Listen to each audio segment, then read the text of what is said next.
15 अगस्त को लाल किले से प्रधानमंत्री नरेंद्र मोदी ने देश के सामने 2047 के विकसित भारत का विजन रखा। युवाओं के लिए एआई ट्रेनिंग की बात की और आत्मनिर्भर भारत की बात हुई एवं टेक्नोलॉजी और रोजगार की बात हुई। लेकिन इसी भाषण का एक ऐसा बयान रहा जिसे राजनीतिक बहस को तेज कर दिया।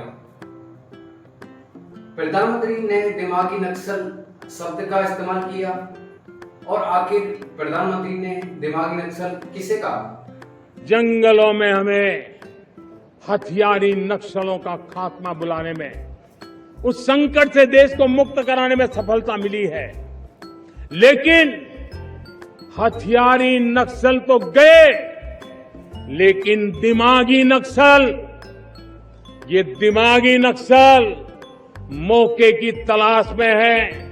हिंसा अराजकता के वो रास्ते खोज रहे हैं, समाज को गलत राह पर घसीटने के लिए भांति भांति के दांव कर रहे हैं। इन दिमागी नक्सलियों को पहचानना होगा, इन दिमागी नक्सलियों को आइसोलेट करना होगा और राष्ट्र को विकसित राष्ट्र बनाने की मुख्य धारा की ओर देश की युवा पीढ़ी को जोड़ना होगा।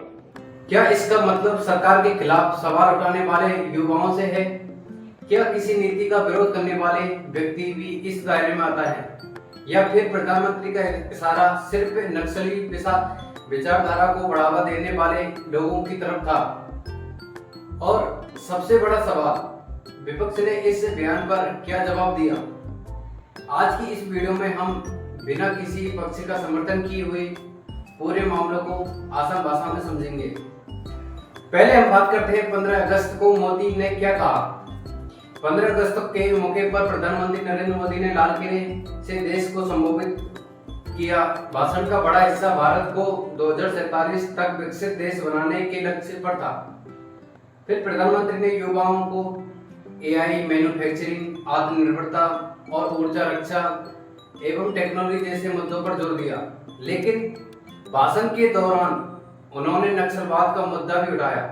फिर मोदी जी ने कहा कि हथियार उठाने वाले नक्सलवाद के खिलाफ सुरक्षा बलों ने बड़ी सफलता हासिल की। लेकिन उनके मुताबिक खतरा सिर्फ हथियार उठाने वालों से नहीं, बल्कि यहीं पर उन्होंने दिमागी नक्सल शब्द का इस्तेमाल किया। दिमागी नक्सल का मतलब क्या है? ये कोई ऐसा आधिकारिक कानून पद नहीं है कि कानून की किताब में किसी व्यक्ति को देखकर सीधे उसे दिमागी नक्सल घोषित कर दिया जाए। ये एक राजनीतिक और वैचारिक शब्द है जिसका इस्तेमाल प्रधानमंत्री ने अपने भाषण में किया था। फिर मोदी के बयान का संदर्भ ये था कि नक्सली विचारधारा केवल हथियारों के जरिए ही नहीं, बल्कि विचारों के माध्यम से भी फैल सकती है।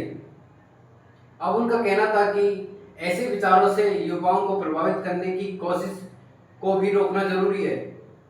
यानी प्रधानमंत्री के समर्थक में उन्होंने बयान को इस तरह समझा रहे हैं कि निशाना सामान्य आलोचक या हर विरोध करने वाला व्यक्ति नहीं, बल्कि उन लोगों पर है जो सरकार के अनुसार नक्सल विचारधारा को बढ़ावा देते हैं या युवाओं को उस दिशा से प्रभावित करते हैं।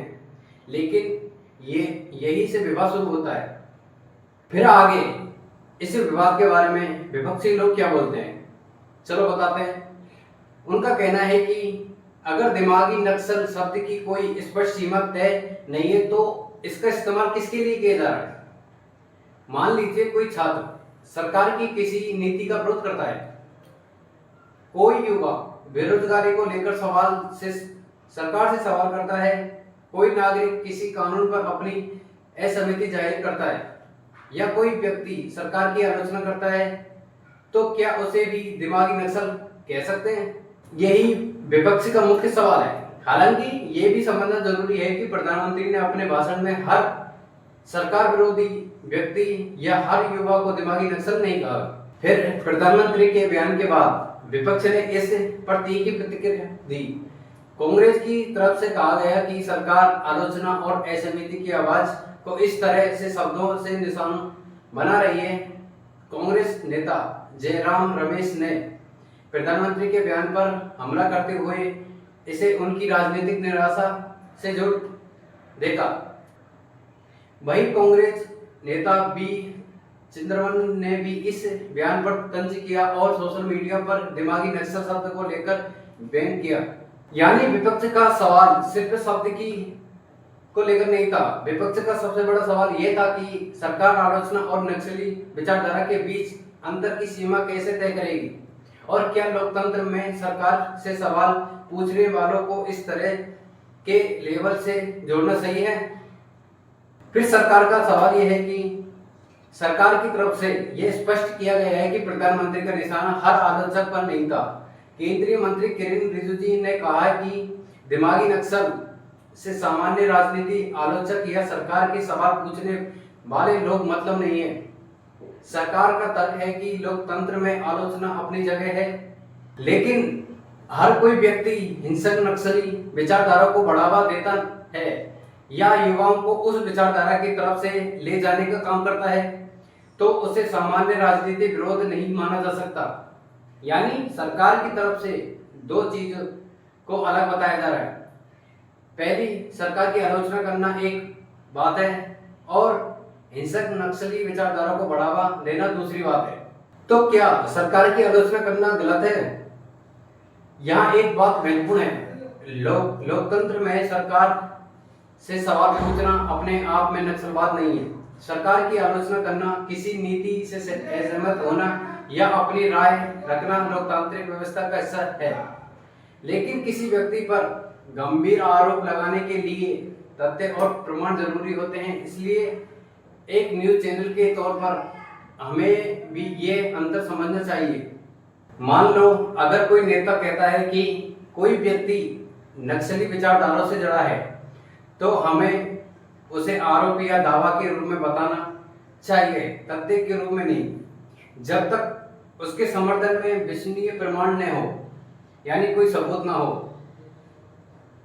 और युवाओं के लिए इस बयान का क्या मतलब निकाला जाए। अब बात करते हैं युवाओं की। आज के देश में करोड़ों युवा हैं, उनके सामने रोजगार, शिक्षा, प्रतियोगिता परीक्षाएं और एआई टेक्नोलॉजी और करियर जैसे बड़े मुद्दे की। फिर प्रधानमंत्री ने अपने भाषण में युवाओं के लिए एआई ट्रेनिंग और फ्री ऑनलाइन कोचिंग जैसे कदमों की बात की। इसलिए पूरे भाषण को सिर्फ दिमागी नक्सल वाले बयान तक सीमित करना भी सही तस्वीर नहीं देगा। लेकिन क्योंकि ये शब्द राजनीतिक रूप से संवेदनशील है, इसलिए इस पर सवाल उठाना स्वाभाविक है। युवाओं के लिए सबसे जरूरी बात यह है कि वह किसी भी राजनीति बयान को सुनकर तुरंत निष्कर्ष न निकालें। बयान सुनिए, उसका संदर्भ समझिए और फिर अपनी राय बताइए। आखिर असली सवाल क्या है? अब इस पूरे मामले को असली सवाल यानी भारत में सरकार की आलोचना और राष्ट्रीय विरोधी या हिंसक विचारधारा के बीच सीमा कौन तय करेगा। अगर कोई व्यक्ति सरकार की आलोचना करता है तो उसे सिर्फ आलोचक माना जाएगा, लेकिन अगर किसी व्यक्ति पर हिंसक संगठन या उसकी विचारधारा को बढ़ावा देने के प्रमाण है तो मामला अलग हो सकता है। क्योंकि अगर हर आलोचक को देश विरोधी कहा जाए तो लोकतांत्रिक बहस कमजोर होगी, और अगर हिंसक विचारधारा को सिर्फ आलोचना कहकर नजरअंदाज किया जाए तो वह भी गंभीर समस्या हो सकती है। इसलिए दोनों के बीच स्पष्ट अंतर जरूरी है। जनता को क्या समझना चाहिए इस पूरे मामले में? 3 बातें याद रखिए। पहली बात, प्रधानमंत्री ने दिमागी नक्सल शब्द का इस्तेमाल किया, लेकिन इसका मतलब ये नहीं कि उन्होंने देश के सभी युवाओं को नक्सलवाद कहा। दूसरी बात, विपक्ष ने सवाल उठाया कि इस शब्द की सीमा स्पष्ट होनी चाहिए और सरकार के आलोचकों को इस तरह के लेवल से जोड़ना लोकतांत्रिक बहस के लिए सही नहीं है। फिर तीसरी बात, सरकार का कहना है कि उसका निशाना सामान्य आलोचक नहीं बल्कि नक्सली विचारधारा को बढ़ावा देने वाले लोग हैं। अब सवाल जनता के सामने है। तो दोस्तों, 15 अगस्त के लाल किले से आया प्रधानमंत्री मोदी का संदेश सिर्फ विकसित भारत, एआई और आत्मनिर्भरता तक सीमित नहीं रहा। दिमागी नक्सल शब्द ने एक नई राजनीति बहस को जन्म दे दिया। एक तरफ सरकार कह रही है कि नक्सली विचारधारा के खिलाफ लड़ाई सिर्फ बंदूक से नहीं, विचारों के स्तर पर भी होनी है, तो दूसरी तरफ विपक्ष सवाल उठा रहा है कि सरकार के आलोचकों और हिंसक विचारधारा से जुड़े लोगों के बीच स्पष्ट अंतर होना चाहिए। अब आपकी बारी। आपके हिसाब से सरकार की आलोचना और नक्सली विचारधारा के बीच सीमा कैसे तय होनी चाहिए? क्या दिमागी नक्सल जैसे शब्दों का इस्तेमाल जरूरी है या इससे राजनीति बहस और ज्यादा विवादित होती है? तो अपनी राय कमेंट में जरूर बताइए।